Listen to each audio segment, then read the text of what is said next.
ನಮಸ್ಕಾರ ಸ್ನೇಹಿತರೆ, ಮುಂಬೈ ವಿರುದ್ಧದ ಪಂದ್ಯಕ್ಕಾಗಿ ದಿಢೀರನೆ ತಂಡದಲ್ಲಿ ಮಹತ್ವದ ಬದಲಾವಣೆ ಮಾಡಿದ ಆರ್ಸಿಬಿ ತಂಡಕ್ಕೆ ಎಂಟ್ರಿ ಕೊಟ್ಟರು ಮ್ಯಾಚ್ ವಿನ್ನಿಂಗ್ ಆಟಗಾರರು. ಮುಂಬೈ ವಿರುದ್ಧದ ಪಂದ್ಯಕ್ಕೆ ಹೀಗಿರಲಿದೆ ಆರ್ಸಿಬಿ ತಂಡದ ಬಲಿಷ್ಠ ಪ್ಲೇಯಿಂಗ್ 11. ಹಾಗಾದರೆ ಸುದ್ದಿಯ ಸಂಪೂರ್ಣ ಮಾಹಿತಿ ಏನು?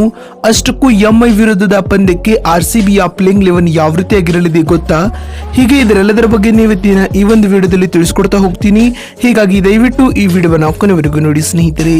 ಆದರೆ ಅದಕ್ಕಿಂತಲೂ ಮುನ್ನ ನೀವು ಕೂಡ ಆರ್ಸಿಬಿಯ ಅಭಿಮಾನಿಗಳಾಗಿ ಈ ವಿಡಿಯೋವನ್ನು ನೋಡುತ್ತಿದ್ದರೆ ತಪ್ಪದೆ ಈ ಕೂಡಲೇ ಈ ವಿಡಿಯೋಗೊಂದು ಲೈಕ್ ಮಾಡಿ. ಹೌದು ಸ್ನೇಹಿತರೆ, ನಿಮಗೆಲ್ಲ ಗೊತ್ತಿರುವಂತೆ ಟಾಟಾ IPL 2024ರಲ್ಲಿ ಬಾಟಮ್ ಆಫ್ ಟೇಬಲ್ ಅಲ್ಲಿ ಇರುವ ಮುಂಬೈ ಇಂಡಿಯನ್ಸ್ ಹಾಗೂ ರಾಯಲ್ ಚಾಲೆಂಜರ್ಸ್ ಬೆಂಗಳೂರು ತಂಡವು ಇದೇ ಏಪ್ರಿಲ್ 11ರಂದು ಮುಖಾಮುಖಿಯಾಗಲಿವೆ ಸ್ನೇಹಿತರೆ.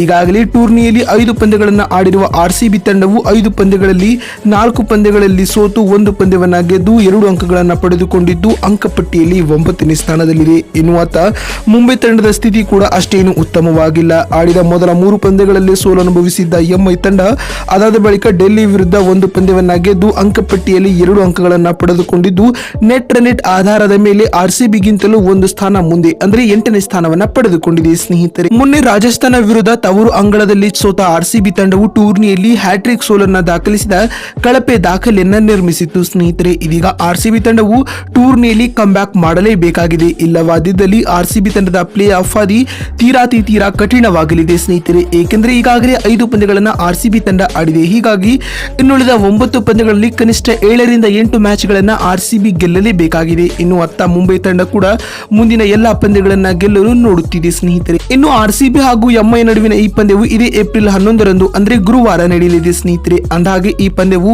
ಮುಂಬೈನ ವಾಂಖೇಡೆ ಅಂತಾರಾಷ್ಟ್ರೀಯ ಮೈದಾನದಲ್ಲಿ ನಡೆಯಲಿದೆ ಸ್ನೇಹಿತರೆ. ಇದೀಗ ಹ್ಯಾಟ್ರಿಕ್ ಸೋಲಿನಿಂದ ಬೇಸತ್ತಿರುವ ಆರ್ಸಿಬಿಯು ತನ್ನ ತಂಡದಲ್ಲಿ ಮಹತ್ವದ ಬದಲಾವಣೆಗಳನ್ನ ಮಾಡಿಕೊಂಡಿದೆ. ತಂಡಕ್ಕೆ ವಿಲ್ ಜಾಕ್ಸ್ ರವರನ್ನ ಸೇರಿಸಿಕೊಂಡಿದೆ. ವಿಲ್ ಜಾಕ್ಸ್ ತಂಡಕ್ಕೆ ಎಂಟ್ರಿ ಕೊಟ್ಟರೆ ಕ್ಯಾಮರೂನ್ ಗ್ರೀನ್ ಅಥವಾ ಗ್ಲೆನ್ ಮ್ಯಾಕ್ಸ್ವೆಲ್ ಇವರಿಬ್ಬರಲ್ಲಿ ಒಬ್ಬರನ್ನ ತಂಡದಿಂದ ಕೈ ಬಿಡಲಾಗುತ್ತದೆ ಸ್ನೇಹಿತರೆ. ಇಲ್ಲಿ ಗ್ಲೆನ್ ಮ್ಯಾಕ್ಸ್ವೆಲ್ ಅವರನ್ನೇ ತಂಡದಿಂದ ಕೈ ಬಿಡುವ ಚಾನ್ಸಸ್ ಜಾಸ್ತಿ ಕಾಣಿಸ್ತಾ ಇದೆ ಸ್ನೇಹಿತರೆ. ಹಾಗಾದ್ರೆ ಎಂಐ ವಿರುದ್ಧದ ಪಂದ್ಯಕ್ಕೆ ಆರ್ಸಿಬಿ ತಂಡದ ಬಲಿಷ್ಠ ಪ್ಲೇಯಿಂಗ್ 11 ಯಾವ ರೀತಿಯಾಗಿರಲಿದೆ ಅಂತ ನೋಡ್ತಾ ಬರುವುದಾದ್ರೆ, ಆರಂಭಿಕರಾಗಿ ವಿರಾಟ್ ಕೊಹ್ಲಿ ರವರ ಬದಲು ವಿಲ್ ಜಾಕ್ಸ್ ಹಾಗೂ ಫ್ಯಾಫ್ ಡುಪ್ಲೆಸಿಸ್ ರವರು ತಂಡದ ಪರ ಇನ್ನಿಂಗ್ಸ್ ಆರಂಭಿಸಲಿದ್ದಾರೆ ಸ್ನೇಹಿತರೆ. ಇನ್ನು 3ನೇ ಕ್ರಮಾಂಕದಲ್ಲಿ ವಿರಾಟ್ ಕೊಹ್ಲಿ ಕಾಣಿಸಿಕೊಳ್ಳಲಿದ್ದಾರೆ. ಅಂದಹಾಗೆ 4ನೇ ಕ್ರಮಾಂಕದಲ್ಲಿ ಕ್ಯಾಮರೂನ್ ಗ್ರೀನ್ ರವರು ಸ್ಟಾರ್ ಆಲ್ರೌಂಡರ್ ಆಗಿ ಗುರುತಿಸಿಕೊಳ್ಳಲಿದ್ದಾರೆ. ಇನ್ನು 5ನೇ ಕ್ರಮಾಂಕದಲ್ಲಿ ಮೈಪಾಲ್ ಲೋಮ್ರೋ ರವರು ಆರ್ಸಿಬಿ ತಂಡದ ಪ್ಲೇಯಿಂಗ್ 11 ನ ಭಾಗವಾಗಿರಲಿದ್ದಾರೆ ಬಂಧುಗಳೇ. ಇನ್ನು 6ನೇ ಸ್ಲಾಟ್ ನಲ್ಲಿ ಅನುಜ್ ರಾವತ್ ಅಥವಾ ಮನೋಜ್ ಭಾಂಡಿಗೆ ಇವರಿಬ್ಬರಲ್ಲಿ ಒಬ್ಬರನ್ನು ಆಡಿಸುವ ಸಾಧ್ಯತೆ ಹೆಚ್ಚಾಗಿದೆ. 7ನೇ ಕ್ರಮಾಂಕದಲ್ಲಿ ದಿನೇಶ್ ಕಾರ್ತಿಕ್ ರವರು as A wicket keeper come batsman ಆಗಿ ಬರಲಿದ್ದಾರೆ.